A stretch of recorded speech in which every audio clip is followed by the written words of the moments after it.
지난주에는 8절 말씀으로 세 가지 은혜를 나누었습니다.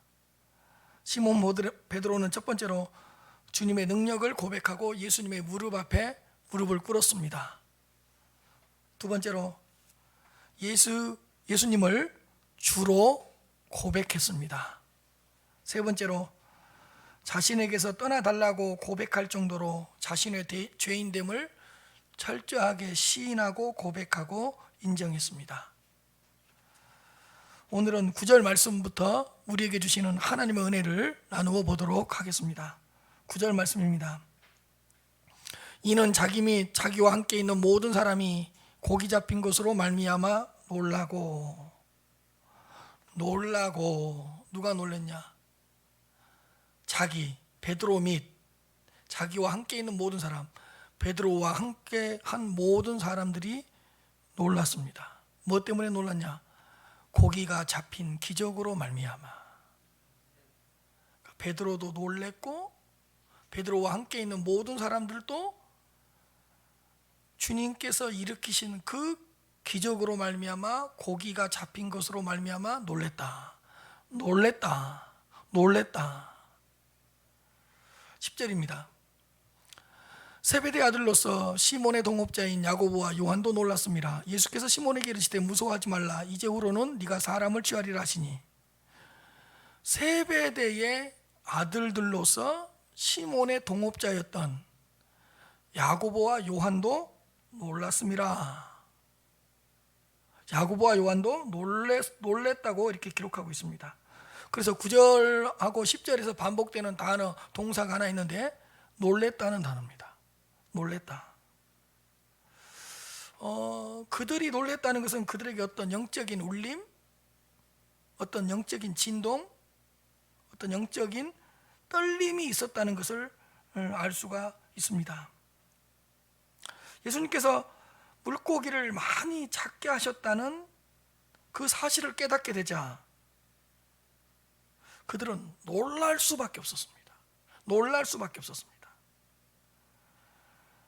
여러분, 하나님의 자녀들이 반응해야 하는 영적인 반응 중 한 가지가 뭐냐? 영적인 놀라움입니다. 놀라는 것입니다. 쉽게 말해서 주님을 보고 놀라는 것입니다. 주님의 능력을 보고 놀랄 줄 알아야 됩니다. 주님의 기적을 보고 놀랄 줄 알아야 됩니다. 놀래야 됩니다. 그곳에 있는 모든 사람들은 주님께서 일으키신 기적 앞에서 매우 놀랐습니다.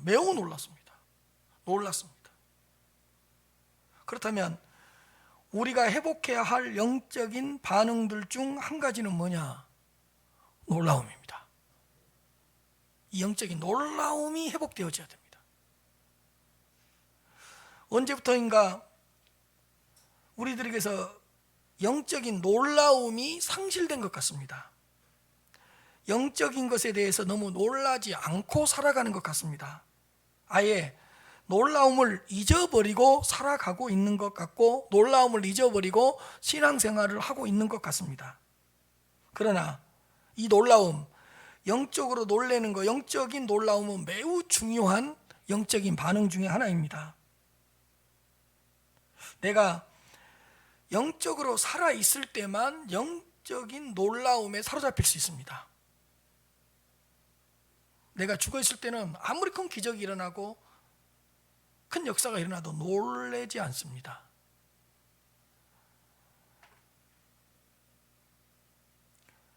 주님의 기적을 볼 수 있는 자녀들만이, 주님의 기적을 볼 수 있는 눈이 있는 사람들만이 이런 영적인 놀라움에 사로잡힐 수 있습니다.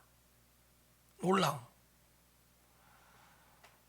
내가 영적으로 죽어있는지 살아있는지 테스트할 수 있는 한 가지 방법 중에 그 중에 하나가 뭐냐? 영적으로 놀라움이 있는가입니다. 나는 영적으로 자주 놀라고 있는가? 이런 놀라움이 있는가? 이걸 보면 내가 영적으로 살아있는지 죽어있는지 그냥 알 수가 있습니다. 왜냐하면 영적으로 죽어있게 되면 주님의 기적 앞에서 아무런 반응이 없고 놀라움이 없습니다. 주님의 능력 가운데 있더라도, 주님의 은혜 가운데 있더라도 무감각하고 이미 마음이 굳어있기 때문에 영적으로 놀라지 않습니다. 이 놀라움이라는 것은 아주 중요한 영적인 반응 중에 한 가지입니다. 그러나 살아있는 신앙을 가진 하나님의 자녀들은 주님의 기적 앞에서 자주 놀랍니다. 이게 주님의 기적이었어, 이렇게 자주 놀랍니다.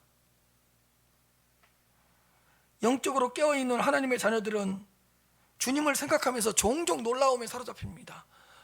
주님이 이런 분이셨구나, 주님이 이런 분이셨어, 이렇게 영적인 놀라움에 자주자주 종종 사로잡힙니다.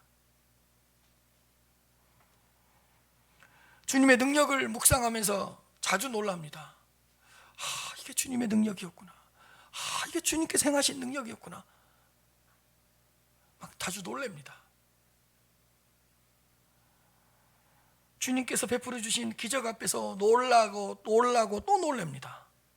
이게 깨어있는 살아있는 신앙인들의 특징 중에 한 가지입니다.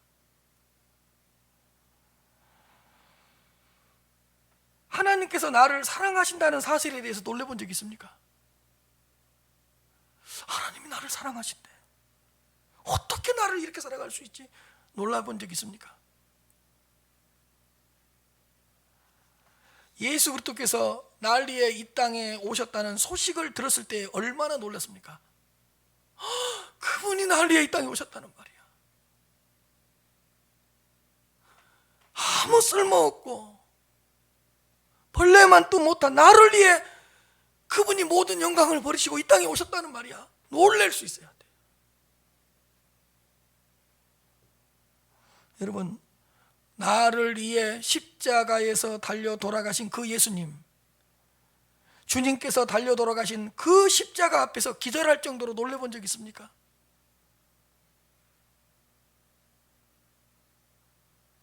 나를 위해 달려 죽으신 그 십자가 앞에서 정신을 잃을 정도로, 기절할 정도로 놀라본 적이 있냐고요. 그 십자가 앞에서 충격을 받고 쓰러져 본 적이 있냐고요. 저 십자가가 아니었다면 나는 어떻게 되었을까? 놀래본 적이 있냐고, 기절해 본 적이 있냐고.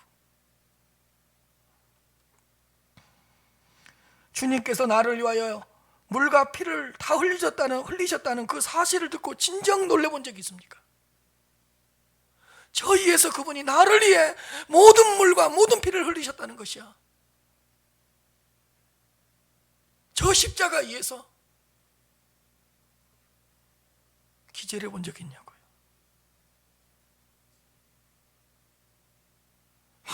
심장이 뛰어본 적이 있냐고요. 쿵쿵쿵, 저 위에서 나를 위해 죽으셨다는 말이야. 성령께서 내 안에 계시고 성령께서 나와 동행하신다는 사실을 깨닫고 어느 정도 놀라셨습니까? 주님께서 내 안에 들어와 계시고, 내 안에 들어와 계셔서 사시고, 내 안에 사시면서 떠나지 않는다는 이 사실들을 깨닫고 얼마나 놀라셨습니까? 주님께서 내 안에 들어와 계신다고,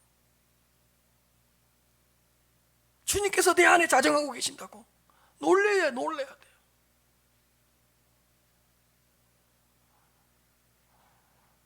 사랑하는 성도 여러분, 성도님들은 얼마나 자주 놀라면서 신앙생활을 하고 있습니까? 가만히 생각해 보면 주님의 은혜가 아닌 것이 하나도 없습니다. 살아가면 살아가 볼수록 주님의 기적이 아닌 것이 하나도 없는 것 같습니다. 모든 것이 하나님의 은혜이고 모든 것이 하나님께서 베풀어 주신 기적이라는 것을 자주 깨닫게 되고 종종 깨닫게 되는 것 같습니다. 그렇다면 주님의 기적을 보면서 놀랄 줄 알아야 됩니다. 주님의 은혜를 경험할 때마다 놀랄 줄 알아야 됩니다. 놀라야 돼요. 놀랄 줄 놀랐지.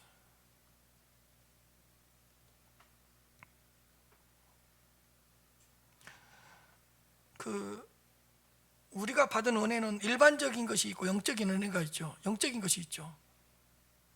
일반적인 거라는 것은 믿지 않는 사람들도 다 누릴 수 있는 그런 것들을 일반적인 보편적인 은혜라 그러죠.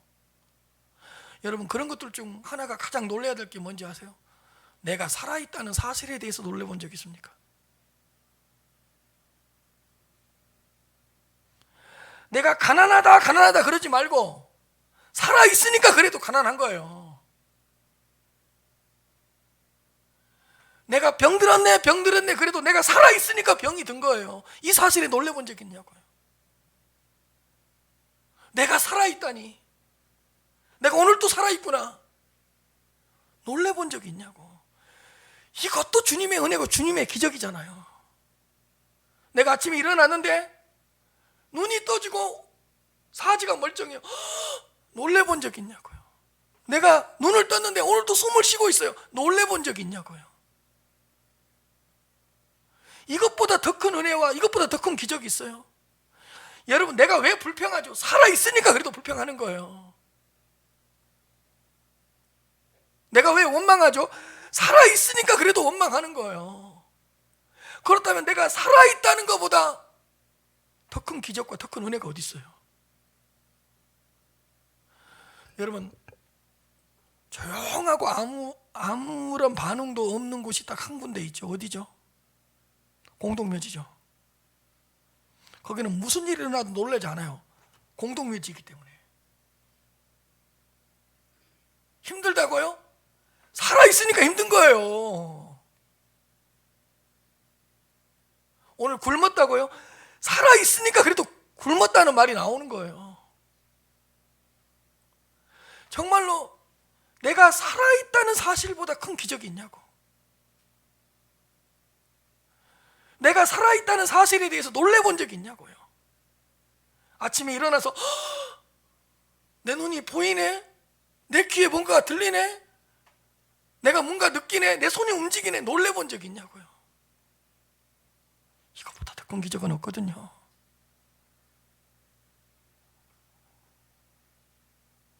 또 잠자리에 들 때 내가 살아있었네, 코로나를 뚫고 살아있었네, 그 큰 어려움을 뚫고 내가 잠자리에 들 수 있었네, 놀래본 적이 있냐고.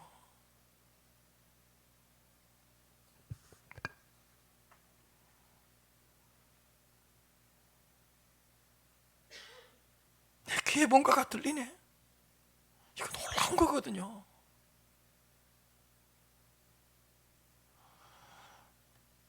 자식이 속썩해 죽겠다고요? 살아있으니까 속썩인 줄 아세요.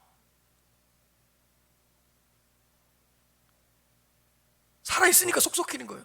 살아있다는 게 중요한 거예요.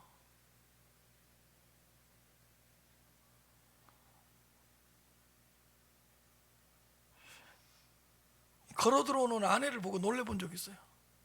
또 들어오네 그래요.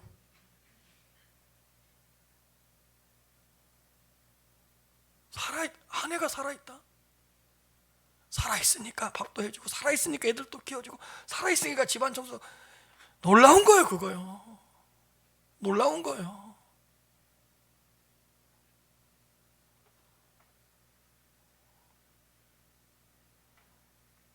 그러니까 우리에게 뭐가 회복돼야 된다고요? 놀라움이 회복돼야 되는 거예요. 그리고 우리들은 영적인 것이 있잖아요. 내가 하나님의 자녀가 되었다는 거 놀라야 되는 거예요. 내가 어떻게 하나님의 자녀가 됐지? 날마다 놀라야 되는 거예요. 내가 어떻게 하나님의 인도함을 받았지? 놀라야 되는 거예요. 그 어려움도 많고 힘든 일도 많은데 그 가운데서 내가 어떻게 하나님의 인도함을 받았지? 놀라야 되는 거예요. 내가 정말 잘한 것도 없고 내놓을 것도 없는데 어떻게 하나님께서 나를 이렇게 철저하게 보호해 주시지? 놀라야 되는 거예요. 여러분, 지켜달라고 보디가드 쓰려면 돈 얼마나 많이 들어간지 아세요? 보디가드는 지켜달라 그래도 돈을 받으면서도 자야 되고 나를 지켜주지 못할 때가 있잖아요. 하나님은 무료로 지켜주시잖아요. 무료로. 밥이나 낮이나. 놀라운 거예요. 내가 하나님의 보호를 받는다는 건. 예배를 드릴 수 있다는 건 놀라운 거예요. 저는요, 목회를 하다 보니까요, 여러분들 한 분 한 분이 저에게는 기적이에요. 여러분들이 들어올 때 여러분들이 들어온 게 아니고 기적이 들어오는 거예요. 저 집사님이 얼마나 힘들었는데 그걸 이겨내고 또 예배 나오냐. 저 성도님이 그렇게 몸 때문에 힘든데 어떻게 걸어 나올까. 기적인 거예요. 저는 기적인 거예요. 여러분들은 저한테 기적인 거예요. 그러니까 여러분들이 딱딱 예배를 드리러 올라올 때, 계단에서 올라올 때 기적 소리가 들리는 거예요. 기적 소리가 들리는 거예요. 여러분들은 저한테 기적이거든요.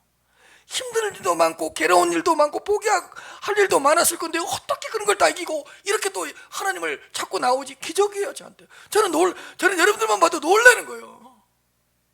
이런 놀라움이 있어야 돼요.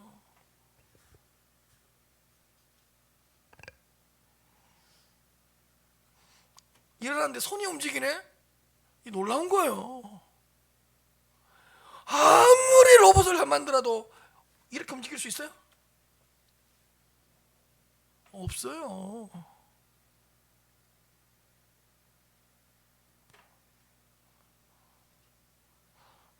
여러분들이 왜 머리하러 가고 이발소에 가죠?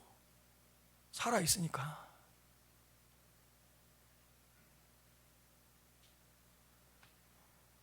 그냥 놀라움이 좀 회복됐으면 좋겠어요. 사랑하는 성도 여러분, 영적으로 많이 놀라면서 살아갔으면 좋겠습니다. 이것도 주님의 은혜였구나 놀래고, 이것도 주님의 기적이었구나 또 놀래고, 아내를 보면서도 놀라는 거예요. 우리 아내가 이렇게 예뻤나. 앞에서 볼 땐 좀 이상한데 옆에서 보니까 괜찮네. 놀라는 거예요. 세워놓고 보면 이상한데 누워있는 거 보니까 너무 예쁘네. 이런 매력이 있었나. 놀라야 되는 거예요. 우리 남편은 외모는 그런데 건강해. 건강하니까 두 다리로 걸어 들어오네. 나한테 들고 오라 그러지 말고. 놀라운 거예요, 여러분. 이런 게 놀라운 거예요. 정말 놀라운 거예요. 자식을 보면서도 아이고 잘 자라고 있구나. 네가 공부만 못했지 다 괜찮아. 놀라운 거예요. 놀라운 거. 이런 생각해 보세요. 공부 잘하는데 몸이 날마다 아프고 병원을 가야 돼요. 부모 마음 어떻겠어요? 공부는 못하지만 너무 건강해서 싸돌아다니고 집에 들어온 애 만회하고. 이거 여러분 놀라운 거예요. 이거 놀래야 되는 거예요. 우리 애가 2박 3일 동안 안 들어오고 싸돌아다닐 정도로 건강하네? 이렇게 신체가 건강하나? 이거 놀라운 거예요.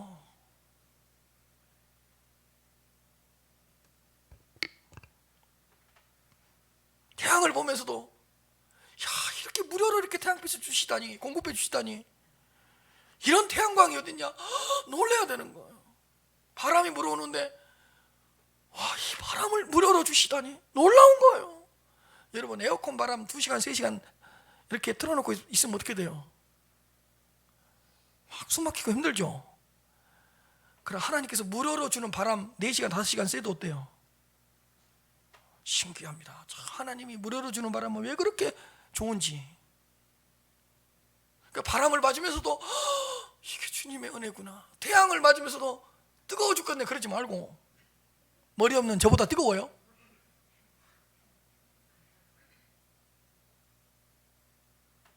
감사한 거예요. 놀래는 태양, 오 바람.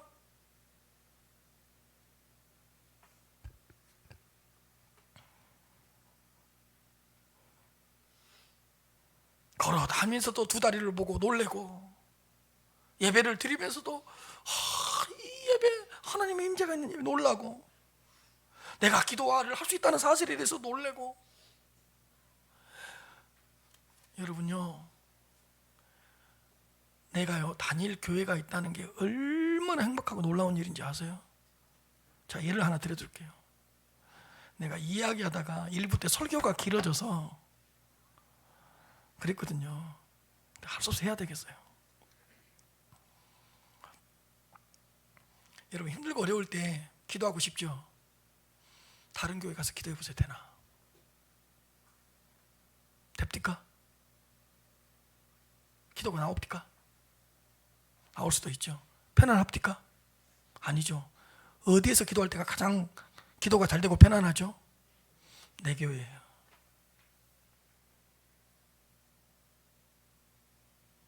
내가 예배를 드리고 싶어요. 근데요, 내가 다니던 교회에서 예배를 드릴 때 어때요? 마음이 평안해요. 내가요, 언제라도 가서 예배를 드릴 수 있는 교회가 있다는 거 진짜 놀라운 거예요.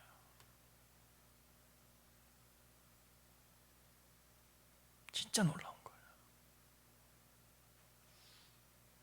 이번 주에 한번 다른 교회 가서 기도 한번 해보고 오세요. 저는 거기 하나님이 계시지 않다, 다른 교회가 비교해서 그런 말을 하는 게 아니에요.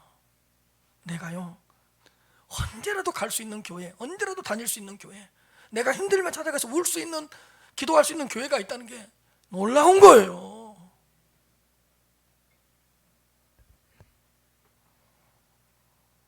주님의 십자가를 보고 놀라야 되는 거예요. 저 십자가가 아니었다면 내가 어떻게 여기 있었을까? 막 십자가를 부둥켜 안고 울어본 적이 있냐고, 놀래본 적이 있냐고.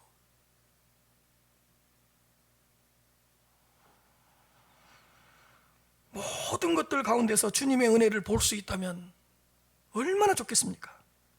모든 일, 모든 사건에서 아마 놀라면서 살아갈 수 있을 것입니다. 우리의 모든 삶은 기적의 연속입니다.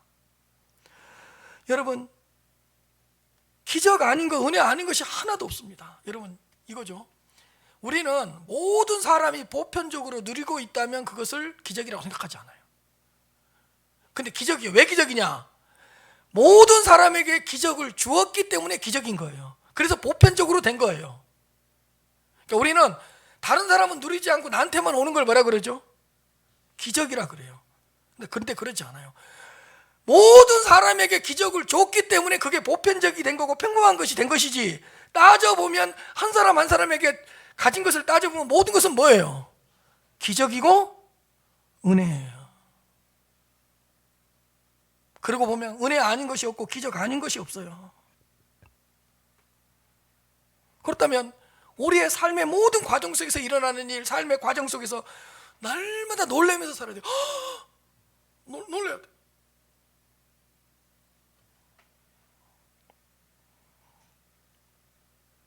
우리 성도님들 삶 가운데 이런 영적인 놀라움 회복되시기를 주님 이름으로 축복합니다. 저를 보고 놀래, 또 설교하시네, 놀래라고, 놀래시라고. 그게 중요한 거예요. 그러면서 예수님께서 시몬에게 이르시되 무서워하지 말라, 이제 후로는 네가 사람을 취하리라 하시니, 예수님께서는 시몬에게 무서워하지 말라고 말씀하셨습니다. 더 이상 두려워하지 말고 더 이상 무서워하지 말라고 위로하고 격려해 주셨습니다. 그러면서 예수님께서는 시몬에게 이제 후로는 네가 사람을 취하게 될 것이라고 말씀해 주셨습니다. 시몬이 전혀 예상하지 못했던 말씀을 주님께서 하신 것입니다. 예수님께서는 이때 시몬을 제자로 부르셨던 것이고, 시몬에게 사람을 낚는 어부가 되라는 거룩한 사명도 주신 것입니다. 이제 후로는 네가 사람을 취하리라, 이제 후로는 사람을 낚는 어부가 될 것이다 라고 이렇게 말씀하신 것입니다. 시몬아, 네가 지금까지는 게네사렛 호숫가에서 물고기를 잡는 어부였다면 이제 후로는 복음의 그물을 던져서 죽어가는 영혼들을 낚아 올리는, 구원하는, 사람을 낚는 어부가 되게 할 것이다. 물고기를 잡는 어부가 아니라 사람의 영혼을 건지는, 사람을 낚는 어부가 될 것이라는 거룩한 사명을 주신 것입니다. 시몬아, 너는 온 세상을 돌아다니면서 수많은 영혼들을 건져 올리는 사람을 낚는 어부가 되거라, 이렇게 부르셨던 거예요. 사랑을 낚는 어부로. 그렇다면 사랑하는 성도 여러분, 주님께서는 우리를 어떠한 자들로 부르셨습니까? 그리고 주님께서는 우리에게 어떠한 사명을 주셨습니까? 주님께서는 우리를 어떠한 자들로 부르셨습니까?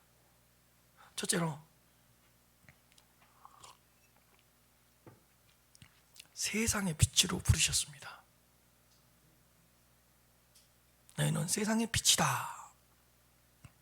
여러분, 빛이 되라고 부른 것이 아니라 이미 빛으로 만들어 주셨습니다. 너희는 세상의 빛이다 그랬으니까. 그러므로 어두운 세상에 빛을 비추면서 살아가시길 바랍니다. 영적인 암흑이 가득한 세상에서, 영적으로 캄캄한 세상에서 빛을 비추는 삶을 살아가시길 바랍니다. 빛을 비추시되 멀리까지 비추시고, 빛을 비추시되 날마다 비추면서 빛된 삶을 살아가시기를 바랍니다.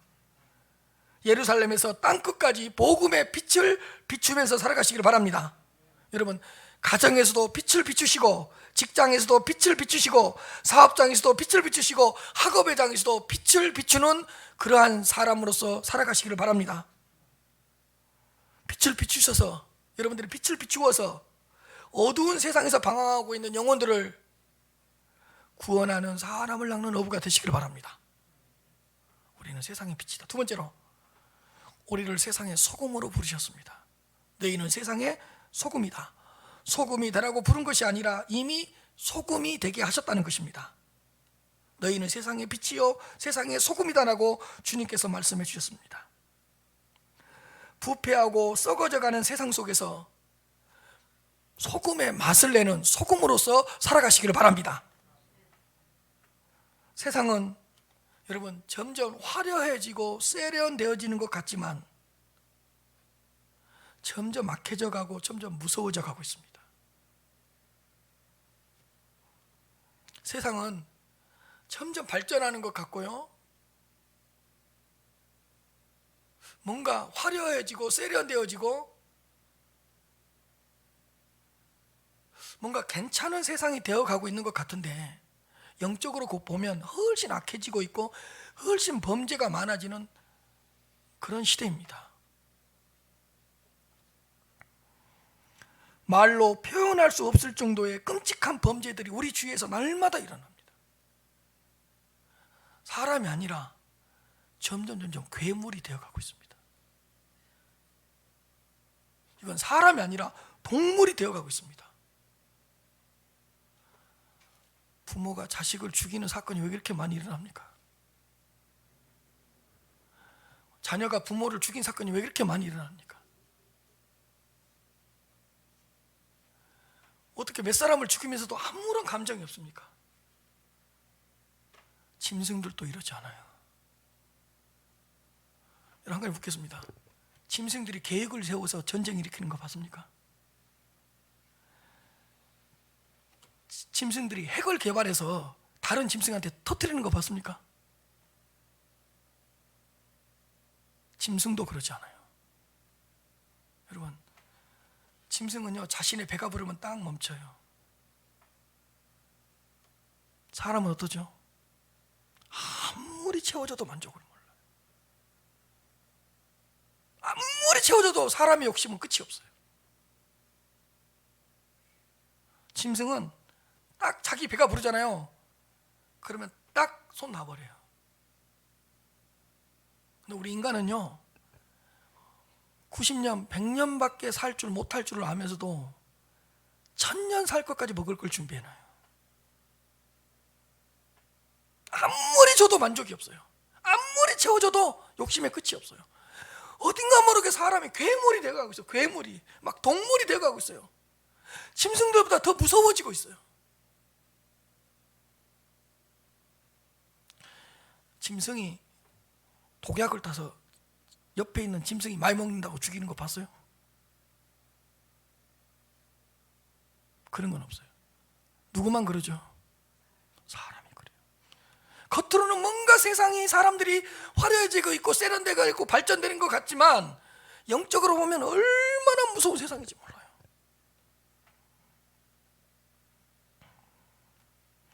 세상은 시간이 지나면 지날수록 영적으로 부패하고 썩어져 가게 될 것입니다.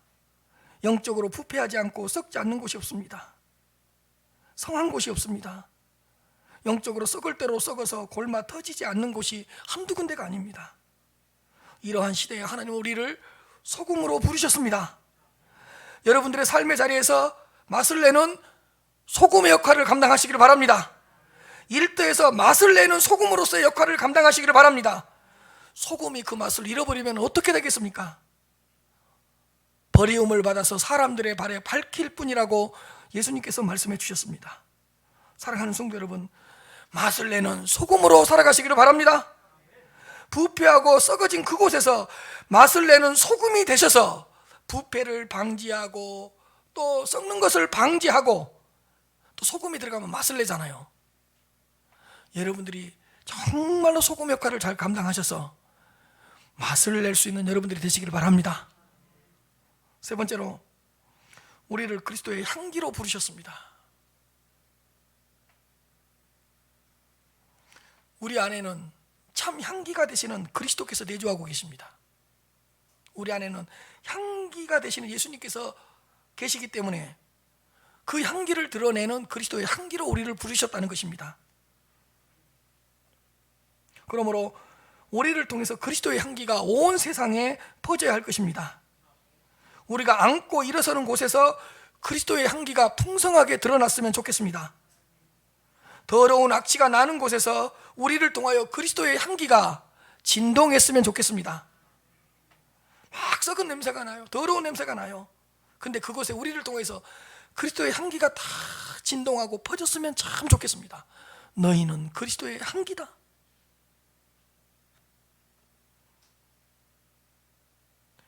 우리의 말을 통해서 그리스도의 향기가 드러났으면 좋겠습니다. 우리의 행동을 통해서 그리스도의 향기가 전파되었으면 좋겠습니다. 여러분, 꽃이 있는데 바람이 싹 불면 향기가 어떻게 되죠? 사방에 쫙 퍼져요. 그 사람들이 막 좋아하고 웃어요. 그리고 향기가 있는 곳으로 싹 몰려들어요. 우리가 앉고 일어설 때마다 그리스도의 향기가 나야 돼요. 우리가 움직일 때마다 뭐라고요? 그리스도의 향기가 싹 퍼져야 돼요. 꽃이 움직이면 막 향기가 퍼지는 것처럼 우리가 움직이기만 하면 그리스도의 향기가 쫙 퍼져야 된다고.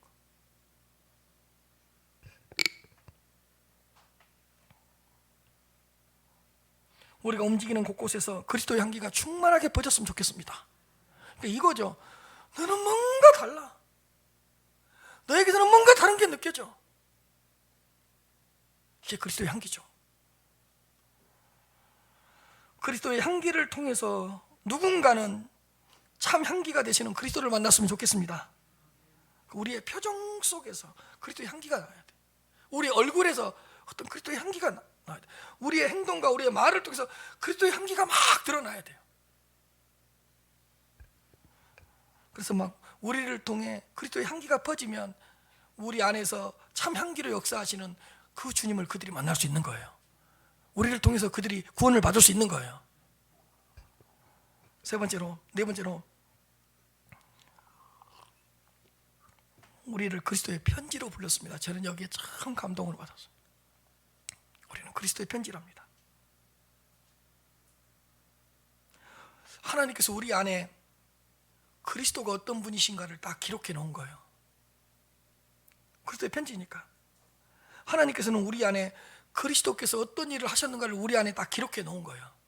우리는 그리스도의 편지라니까요. 그리스도를 드러내는 편지, 그리스도를 나타내는 편지, 그리스도를 알게 하는 편지, 그리스도를 만나게 하는 편지, 그리스도를 깨닫게 하는 그런 편지가 되는 거예요. 여러분, 편지를, 그리스도의 편지니까 그 편지를 보면 그리스도가 보여야 되잖아요. 그 편지를 보면 그리스도의 은혜가 나와야 되잖아요. 그 편지를 보면 그리스도의 능력이 나타나야 되잖아요. 우리는 그리스도의 편지로 부르심을 받았다는 거예요.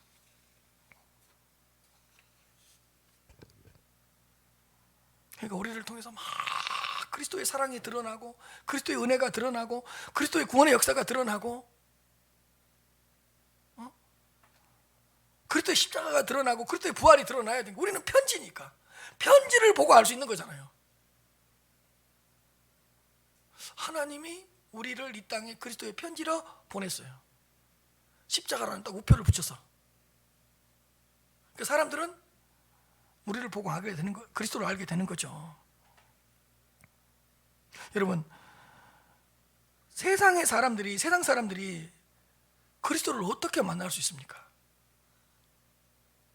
그리스도의 편지를 통해서 그리스도를 알게 되는 것입니다. 우리를 통해서, 그리스도 편지가 된 우리를 통해서 그들은 그리스도의 사랑을 깨닫게 되는 것입니다. 그리스도의 편지가 된 우리의 언행을 보고, 아, 주님이 이런 분이시겠구나, 주님이 그런 일을 하셨겠구나, 이렇게 알아가는 거예요. 세상 사람들은 우리를 보고. 사실은요, 여러분, 세상 사람들은 우리를 지켜보지 않고 있는 것 같은데 얼마나 우리를 뚫어지게 보고 있는지 모릅니다. 다 세상 우리를 지켜보고 있어요. 그리고 우리를 막 관찰하고 있어요. 막 CCTV처럼 다 예의주시하고 있어요. 관심 없는 것 같은데 항상 그리스도의 편지가 된 우리들을 이렇게 관심을, 너무 신경을 많이 써요. 너무 예민할 정도로 우리를 관찰을 많이 해요. 여러분 다녀보세요. 나 교회 다녀 그러면 그때부터 여러분들은 딱 관찰의 대상이 되는 거예요. 나 하나님을 믿어요 그러면 어딘가 모르게 나한테 관심을 가져요. 이놈은 다르겠지, 이 사람은 괜찮겠지, 교회 다닌다고 그랬으니까. 그래서 세상 사람들은 항상, 그래서 우리가 무슨 말을 하는지, 무슨 행동을 하는지, 무슨 인생의 목적을 가지고 살아가는지, 삶의 이유가 무엇인지 우리를 항상 지켜봐요. 우리는 그리스도의 편지니까. 막 편지는 드러나는 거잖아요. 그들은 우리를 지켜보고 있습니다. CCTV처럼, 블랙박스처럼 다 우리를 찍고 있어. 그러면서 쟤는 뭔가 달라, 쟤에게는 뭐가 있는 것 같아. 그래, 교회 다닌다 그랬지, 예수님을 믿는다 그랬지, 그 예수님 때문에 이렇게 살아가는구나, 그 예수님 때문에 이렇게 행동하는구나, 그 예수님 때문에 이런 인생의 목적을 가지고 살아가는구나. 막 그리스도가 드러나는 거예요. 사랑하는 성도 여러분, 우리는 그리스도의 편지로 부르심을 받았습니다. 그리스도가 어떤 분이신가를 나타내십시오.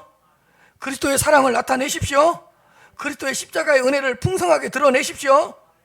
죄인된 우리들을 위하여 그리스도께서 어떤 고난을 받으셨고 어떤 은혜를 베풀으셨는지 우리를 통해서 막 드러나야 돼요.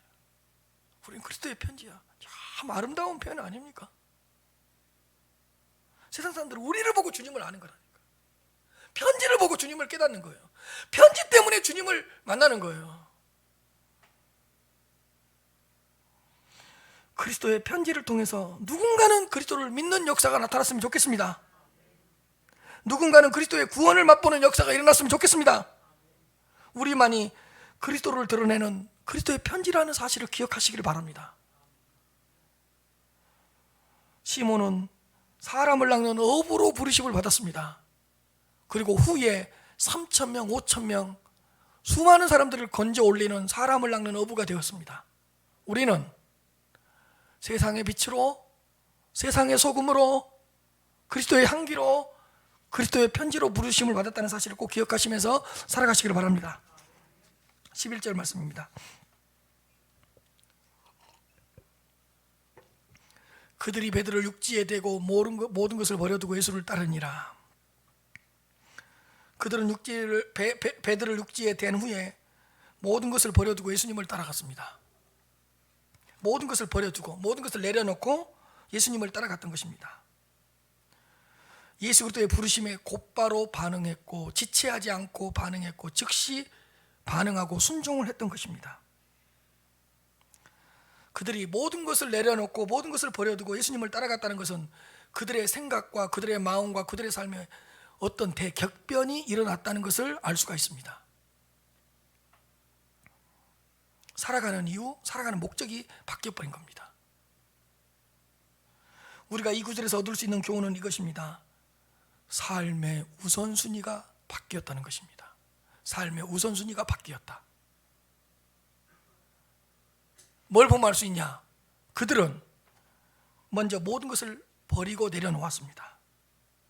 그들은 모든 것을 버렸다고 말씀하고 있습니다. 모든 것, 세상에서 추구하던 모든 것을 내려놓고 세상에서 모든 것, 그 세상에 있는 모든 것을 따라갔던 그 사람들인데 그러한 것들을 내려놓았다는 거예요. 사실 그들의 삶의 목적을, 예수님을 만나기 전에 그들의 삶의 목적을 제가 정리해 봤어요. 자, 그날 아침에 예수님 때문에 뭘 많이 잡았죠? 이제 고기 잡았죠. 이제 뭐 해야 돼요? 가서 팔아야죠. 그래서 이윤을 남길 거 아니에요. 그러면 뭐가 되죠? 부자가 되고 성공하겠죠.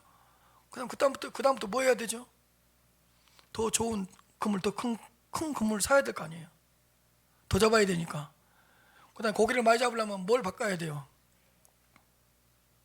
배 바꿔야 될 거 아니에요. 그 다음에 이제 뭘 마련해야 돼요? 지금 사는 집은 너무 좁잖아요.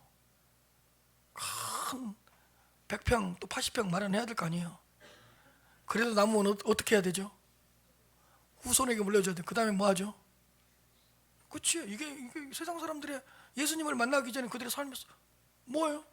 결국에는 큰 집 마련해놓고 큰 배 마련해놓고 좋은 꿈을 마련해놓고 하나님 앞에 서는 거예요.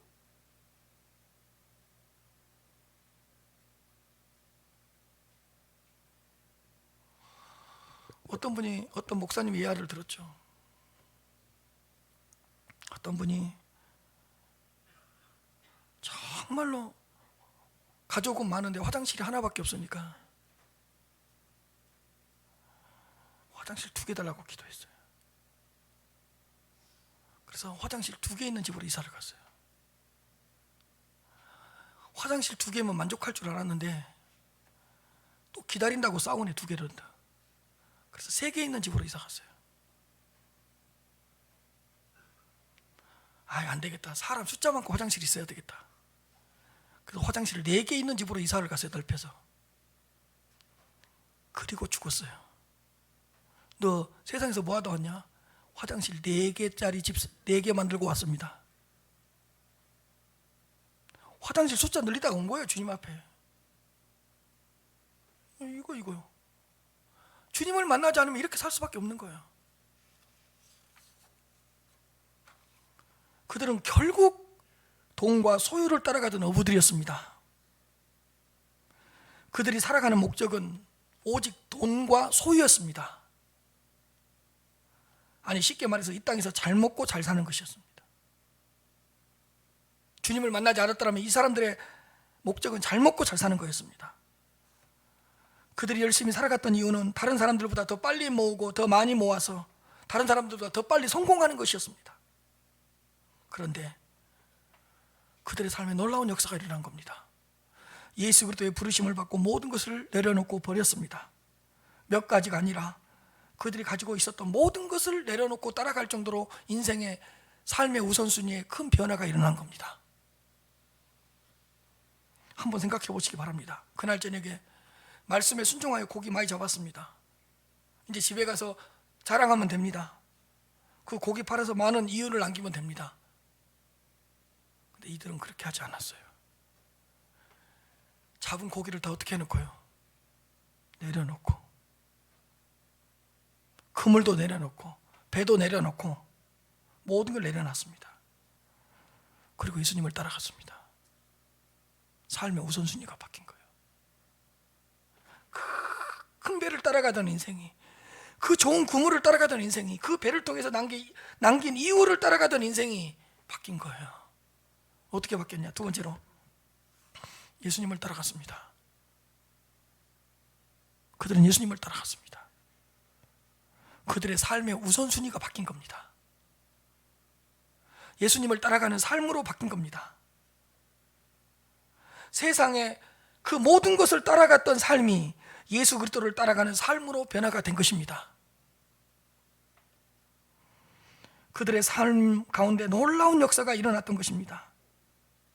예수 그리스도를 따라가기 위하여 모든 것을 내려놓았고 모든 것을 버리기 시작했습니다. 그들의 삶에 진정한 기적이 일어난 것입니다. 여러분, 그들에게 일어난 기적은 물고기를 많이 잡았던 것이 아니고 모든 것을 버려두고 예수 그리스도를 따라가는 그것이 진정한 기적이었습니다. 자기가 추구하던 모든 것을 내려놓고 주님을 따라가는 그런 삶으로 바뀌는 것, 주님을 따라가는 사람으로 바뀐 것, 이거보다 더 큰 기적이 어디 있겠습니까? 사랑하는 성도 여러분, 성도님들의 삶의 우선순위는 잘 정립되었습니까? 예수님을 잘 따라가고 있습니까? 예수 그리스도를 따라가는 삶을 살아가고 있습니까?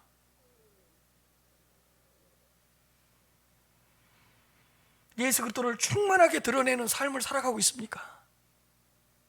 철저하게 예수님을 본받는 삶을 살아가고 있습니까?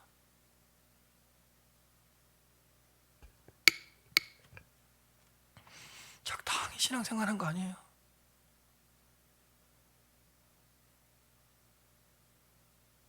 건강한 그리스도인이 되어가고 있는 거 아니에요? 어딘가 모르게 따라가는 것도 아니고 따라가지 않는 것도 아니고 버린 것도 아니고 버리지 않는 것도 아니고 어중간하게 예수 믿고 있는 거 아니에요?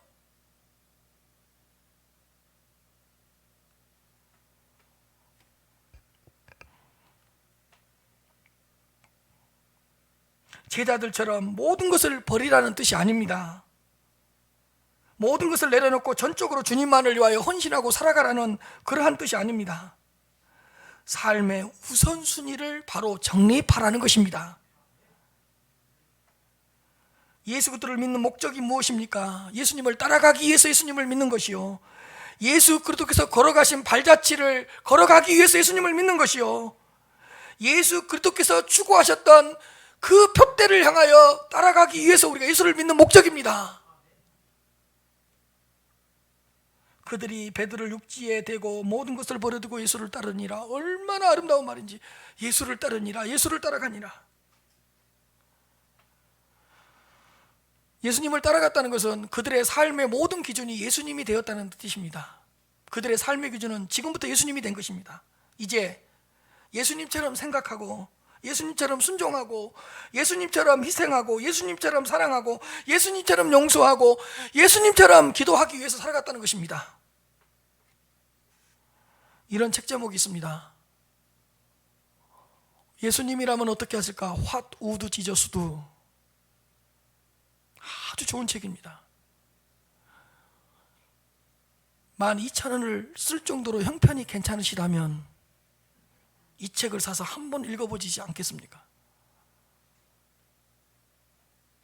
그냥 너무 위험한 책이에요. 읽고 너무 큰 은혜를 받으면 내 삶이 곤란해지니까 생각해서 읽으세요. 쉬운 책이고 가벼운 책인 것 같지만 내용은 굉장히 무거운 책이에요. 적당하게 신앙생활하고 그럭저럭 신앙생활, 어중간하게 신앙생활을 하던 어떤 한 교회의 성도님들이 예수님이라면 어떻게 하실까라는 그 질문을 던지면서 변화가 된 그런 이야기, 내용을 담고 있는 책입니다.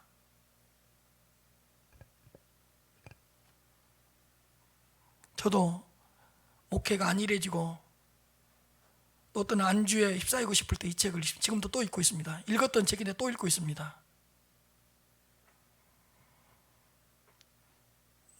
따라서 WWJD 이렇게 읽으시면 돼요. What, 영어로 가르쳐 준 거잖아요. What would Jesus do? WWJD. 여러분들의 모든 카톡은 우리만이 아는 비밀스러운 아이디를 썼으면 좋겠습니다. WWJD. 이게 뭔데? 예수님이라면 어떻게 하실까?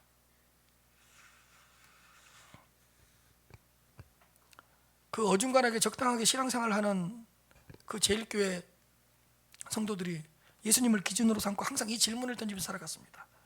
이런 겁니다. 이런 상황 속에서 예수님이라면 어떻게 하실까? 이런 상황에서 예수님은 그 소외된 사람에게 어떻게 다가갔을까? 둘 중에 예수님이라면 어떤 걸 선택했을까? 예수님이라면 오늘 설교를 어떤 설교를 했을까? 항상 그 질문을 던지는 거예요. 지금 내가 고난이 있는데 이 고난 속에서 예수님은 어떻게 하실까? 항상 예수님을 중심에 두고 생각하는 거예요.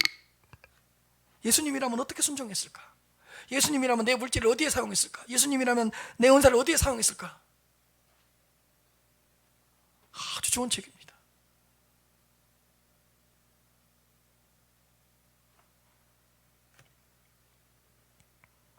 우리가 이번 주도 이 질문을 던지면서 삶의 우선순위를 바로 정하고 예수 그리스도만을 따라갈 수 있는 귀하고 복된 성도님들이 되시기를 주님 이름으로 축복합니다.